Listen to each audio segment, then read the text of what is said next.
कौन हो तुम? जाओ यहाँ से, जाओ जाओ यहाँ से। तभी उर्मिला की एक जोरदार दर्द भरी डरावनी चीख वहां पर गूंज गई। उर्मिला की आंखों के सामने एक बच्चा खड़ा हुआ था, जिसका पूरा शरीर किसी बूढ़े की तरह नजर आता था, लेकिन मुंह किसी नवजात बच्चे की तरह था।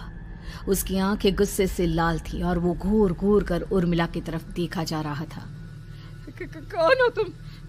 कौन हो? उर्मिला के चीखते ही वो बच्चा जोर जोर से रोने लगा। घबराकर उर्मिला ने अपने हाथों को अपने कानों पर रख लिया। उसकी समझ में नहीं आ रहा है कि आखिर ये सब उसके साथ क्या हो रहा है। कौन हो तुम? कौन हो? क्या चाहते हो मुझसे? जाओ जाओ यहाँ से, आखिर तुम हो कौन? तभी अचानक से उर्मिला के पूरे घर में लाल रंग की रोशनी फैल गई। वो बच्चा धीरे धीरे कदमों से चलता हुआ उर्मिला की तरफ बढ़ने लगा। किसी नवजात पैदा हुए बच्चे के जैसे उसके रोने की आवाज अब उर्मिला के कानों में गूंज रही थी। लेकिन कुछ ही सेकंड में वो चुप हो गया और उसने बेहद खतरनाक आवाज में उर्मिला के सवाल का जवाब दिया। मैं वो हूँ जो अब तक पैदा नहीं हुआ, लेकिन जब मैं पैदा हो जाऊंगा तो वो होगा जो अब तक कभी नहीं हुआ। ये क्या कहना चाहते हो तुम? ऐसा क्या हुआ जो अब तक नहीं हुआ? तबाही होगी, तबाही। सब कुछ खत्म हो जाएगा और ये जो लड़की मुझे जन्म देने वाली है, मैं उसका खून पी जाऊंगा, सारा खून। उस बच्चे की बात सुनते ही उर्मिला बुरी तरह घबरा गई। उसका एक बुजुर्ग आदमी जैसा शरीर, एक नवजात बच्चे जैसा चेहरा, ये दोनों ही बातें उर्मिला की समझ से बाहर थी। तभी वो बच्चा अचानक गायब हो गया। घर का माहौल फिर से पहले जैसा हो गया। लाल रंग की रोशनी भी अब गायब हो चुकी थी। उर्मिला दौड़कर शालिनी के कमरे में पहुंची, जहां वो गहरी नींद में सोई हुई थी, पर उसके गले का ताबीज गायब हो चुका था। उठो उठो शालिनी, उठो बेटा, मुझे तुमसे जरूरी बात करनी है। अरे चाची, क्या हुआ? इतनी रात को आप परेशान क्यों कर रही हैं? सब ठीक है ना? अभी जब तुम सो रही थी ना, तो मैंने तुम्हारे गले में एक ताबीज पहनाया था। कहाँ गया बेटा, बताओ मुझे। शालिनी ने चारों तरफ अपनी नजरें घुमाकर देखा, लेकिन वहां पर कोई ताबीज नहीं था। वह हैरानी से उर्मिला के चेहरे की तरफ देखने लगी। उसे समझ में नहीं आ रहा था कि आखिर उर्मिला किस ताबीज के बारे में बात कर रही थी। नहीं चाची, यहाँ कोई ताबीज नहीं है। लगता है आपने कोई बुरा सपना देखा है। मैंने कोई बुरा सपना नहीं देखा। खैर छोड़ो, तुम अब सो जाओ, कल सुबह बात करते हैं। डर और घबराहट की वजह से उर्मिला की आंखों से नींद तो जैसे बिल्कुल गायब हो गई थी। अगली सुबह उर्मिला बिना कोई देर किए गांव के बाहर एक छोटी सी झोपड़ी में रहने वाले बूढ़े पंडित के पास पहुंची। पंडित जी, मेरी मदद कीजिए। अरे आओ आओ उर्मिला, क्या हुआ? सब ठीक तो है ना? क्या बताओ पंडित जी, बहुत बड़ी मुसीबत है। मेरी दूर की एक रिश्तेदार लड़की पेट से है और उसके साथ बहुत डरावनी चीजें हो रही है। कल रात को तो एक अजीब सा दिखने वाला बच्चा मेरी आंखों के सामने आकर खड़ा हो गया था। ये तुम क्या कह रही हो? मुझे साफ साफ बताओ कि आखिर तुमने क्या देखा? उर्मिला ने अपने साथ हुई बीती रात की पूरी घटना पंडित जी को बताई, जिसे सुन पंडित जी के माथे पर चिंता की लकीरें उभर आई। अनर्थ होने वाला है, अनर्थ।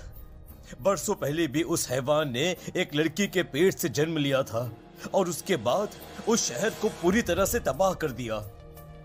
कैसी विपदा पंडित जी, कैसी बात कर रहे हैं आप? बताइए मुझे, और इसका उपाय क्या है?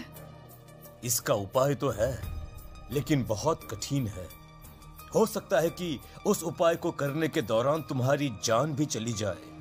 मुझे मेरी जान की कोई परवाह नहीं, पर आप जिस तबाही के बारे में बात कर रहे हैं, बस वो नहीं होनी चाहिए। लाखों लोगों की जान बचाने के लिए मैं कुछ भी करूंगी। तो ठीक है, मेरी बात ध्यान से सुनो। बरसों पहले एक भयानक तांत्रिक ने अपनी तंत्र क्रिया के जरिए एक मासूम लड़की के साथ रिश्ता बनाकर उसके पेट से जन्म लिया था। इस तरह से वो अपने जैसे लोगों की संख्या इस दुनिया में बढ़ाना चाहता था। आपके कहने का मतलब है कि शालिनी के पेट से भी उस शैतान को जन्म लेना है? इसलिए उसने उसके साथ ये सब किया है। ठीक पहचाना तुमने। अब मैं तुम्हें एक ऐसा सिंदूर दूंगा जिसे तुम्हें ले जाकर उस लड़की के पेट पर लगाना होगा। क्या ऐसा करने से सब कुछ ठीक हो जाएगा? नहीं उर्मिला, ये सब इतना आसान नहीं। उस लड़की के पेट पर सिंदूर लगाने के बाद तुम्हें उसका पेट काटकर उस हैवान को बाहर निकालना होगा। नहीं पंडित जी, मैं ये सब नहीं कर सकती। मैं भला एक जिंदा लड़की के पेट को अपने हाथों से कैसे काट सकती हूँ?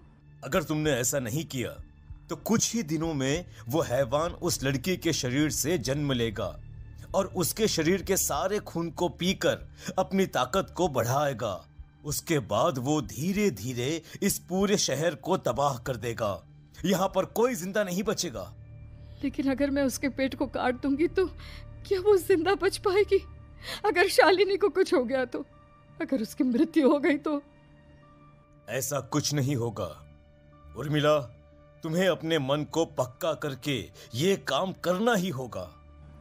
सिंदूर लेने के बाद उर्मिला झोपड़ी से बाहर निकलने ही वाली थी कि तभी पंडित जी ने उसे पीछे से आवाज देकर रोका।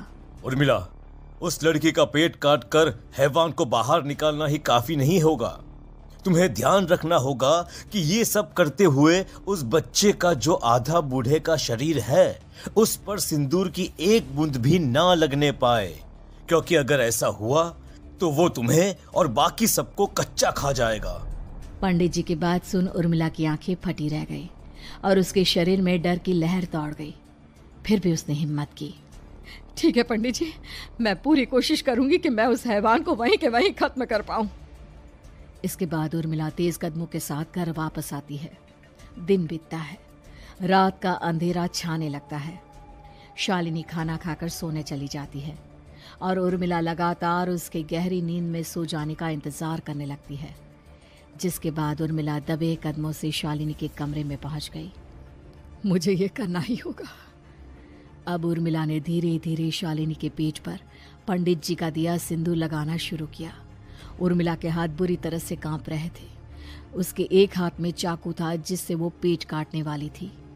उर्मिला ने एक नज़र शालिनी के चेहरे की तरफ देखा और फिर डरते हुए उसके पेट पर चाकू चलाना शुरू किया।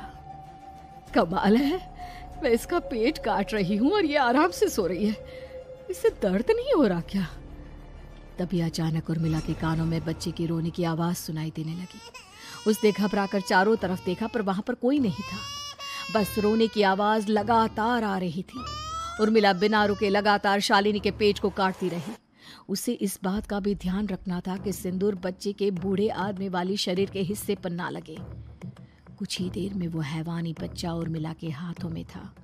उसने बड़ी ही सावधानी से उस बच्चे को बाहर निकाला और पंडित जी के कहे अनुसार उसे घर से दूर जलाने के लिए ले गई। पर तभी उसके सामने वही बूढ़े शरीर और बच्चे के चेहरे वाला बच्चा आ गया। अपनी गोद में और सामने भी बच्चे को देखकर उर्मिला हैरान रह गई। मुझे मारोगी? मुझे इतनी हिम्मत कैसे आ गई तुम्हारी? तुम पैदा नहीं हुए हो और मुझे पता है जब तक तुम्हारा जन्म नहीं हो जाता तो मुझे कुछ नहीं कर सकते। इतना बोलते ही उर्मिला तुरंत उस बच्चे को घास के ढेर पर फेंककर उसमें आग लगा देती है, जिसके तुरंत बाद वो बूढ़े आदमी के शरीर और बच्चे के चेहरे वाला अजीब तांत्रिक का भूत भी वहां से गायब हो जाता है। कुछ देर बाद उर्मिला घर पहुंचती है तो वो ये देखकर हैरान रह जाती है कि शालिनी का पेट अपने आप जुड़ चुका था। शुक्र है भगवान का और उन पंडित जी का, अब सब ठीक हो जाएगा। सुबह शालिनी सोकर उठती है तो अपना पेट देख पूरी तरह घबरा जाती है। चाची, चाची ये सब क्या हो गया? मेरा पेट अचानक कम कैसे हो गया? मेरा बच्चा कहाँ गया चाची?